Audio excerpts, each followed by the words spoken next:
Hi, I'm Tim. Welcome to our channel, and thanks for logging on. If you enjoy these videos, do me a favor and subscribe to our YouTube channel right here at Watchbox Reviews. I'd appreciate it on a personal level, and I'd be able to send my best to your inbox on a daily basis. If you enjoy these watches, you can buy them on thewatchbox.com. Buy, trade, and sell luxury watches on thewatchbox.com. We're global.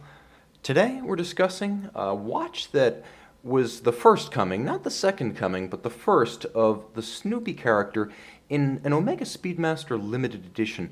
And no one could have envisioned back in 2003 what a phenomenon both of the Silver Snoopies would become in 2015 to the present. So there's now a second Silver Snoopy of 1,970 pieces. This was an edition of 5,441. Both of those now trade at multiples of their original retail price. Let's see if we can find out why. Today, we're discussing a watch that is dimensionally identical to an early 2000s Moonwatch, bracelet and all. You can see 42mm case, beveled shear guards for the crown and chronograph pushers. It's fairly chunky, as the Hesalite crystal Speedmaster professionals can be, 14.8mm thick and a familiar 48mm lug-to-lug.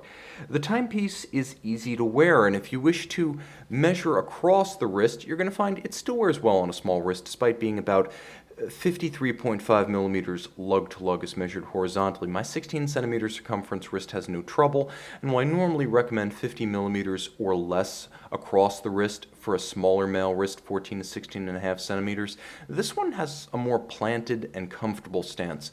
It's just a natural fit for a smaller wrist.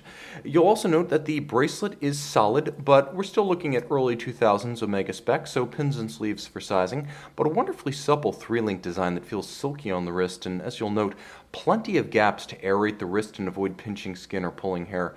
Omega clasps in the late 90s and early 2000s were way ahead of the game. Back when Rolex was still stamping its clasps, Omega would give you a machined billet of steel that looked and felt like the business. Very solid, twin trigger release so it can't accidentally pop open. The main difference between this and the S&P 300 clasp at the time was that this doesn't have a fold-out extension. It has 3 micro-sizing positions should you wish to break out a strap tool. Now the case is familiar to Seamaster and Speedmaster fans. As you can see, satin-finished flanks, polished bevels, handsome accents along the satin and polished bracelet. They nicely complement the elements of the case. Everyone will be familiar with the cantilevered tachymeter scale. It does cause a tight dress sleeve to get hung up, but there's really no problem wearing this underneath a jacket sleeve. It's just the shirt beneath that sometimes gets frustrated. Aluminum tachymeter insert can be used in conjunction with the chronograph for gauging the speed of something over a fixed distance, either a standing mile or a standard kilometer. And of course, the dial, though this one hails from the early 2000s, is full luminova, and there will be a lume shot at the end. What's that right there? Let's get a little bit closer. So this was the first of the Silver Snoopies, and the Eyes on the Stars 2013 first edition was a little bit more discreet than the watch that came later. The 2015 looks like an albino Moonwatch. Honestly, it has that aesthetic to it. This one could almost go unnoticed, but there's a beautiful drawing as executed by Charles Schulz for NASA, and he was the creator of the Peanuts comic strip featuring Snoopy. But you have the image of Snoopy here, and then for those of you who perhaps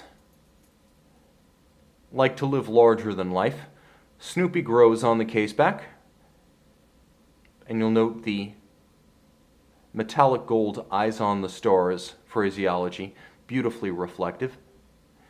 And there is a commemorative caseback that encircles the image of Snoopy. Moonwatch Snoopy Award, and then individual numbering out of 5,441. Which seems scarce until you realize that both the subsequent model and its more common predecessor seen here trade at 3 to 4 times what they cost new. This is a solid store of value. But I'm not really about investing in watches. I like to wear them. So what else does this have to offer? Well, it's a standard Moonwatch, which means you have that gorgeous plexiglass or thermoplastic, they call it Hesalite crystal, specifically shatter resistant for NASA use. This remains a watch, albeit not in Snoopy form, that is issued for NASA flights as well as extravehicular activity or spacewalks today. So the Plexiglass is a safety feature so you don't have shattered sapphire in a zero-gravity environment. It also creates wonderful distortion effects. Easy to read, white on black calibration, 3 sunken subs, and of course inside, even then, caliber 1861, 18 joules, manual wind, 48-hour power reserve, 21,600 vibration per hour beat rate, tank tough, cam and lateral clutch chronograph operation. But because Omega and Lemania have impressive industrial capabilities and manufacturing tolerance today, I would say by feel and sound, you could trick me into thinking this is a column wheel. I cannot discern any duffness about its shuttle arrangement. The shuttle or cam system, sometimes less crisp than a column wheel, not in this case. This is an example of an all-timer, the Moonwatch, in a special and highly sought limited edition that's never been more coveted today, 15 years after its debut. This is a timepiece that is of heirloom quality, that is fun, that isn't necessarily for space fans or watch fans. It's a fan favorite, regardless of who you are. You can whip this out at a dinner with your friends who are not into watches, and the presence of Snoopy on both sides will elicit a smile, and that's really what luxury watches are all about. At 50 meters water resistant, it's not an aquatic watch, but then again, you've got a Seamaster for that. See this one and take flight on our website. And we're back with the Omega Speedmaster Professional Moonwatch Silver Snoopy, the Snoopy 1 from 2003.